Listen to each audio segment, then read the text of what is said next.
Hello বন্ধুরা, চলে আসলাম আবারও একটা ইয়ামাহা RX, একটা না দুইটা দুইটা ইয়ামাহা RX-এর মাল নিয়ে আপনাদের মাঝে।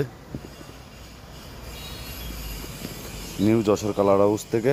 এই দেখেন, ওই একটা গাড়ি, এই একটা গাড়ি। এটা হচ্ছে সিলভারের মাল, এটা হচ্ছে চ্যাচিস।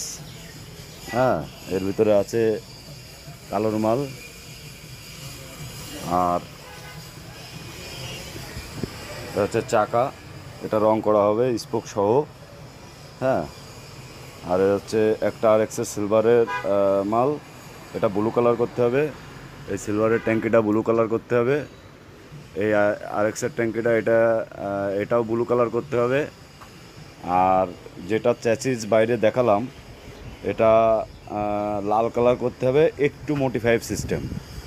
তো সবাই দোয়া করবেন যেন আল্লাহর রহমতে কাজগুলো সুস্থভাবে করতে পারি এবং আপনাদের মাঝে আবারও পরবর্তী ভিডিও নিয়ে আসতে পারি। সবাই ভালো থাকবেন, সুস্থ থাকবেন।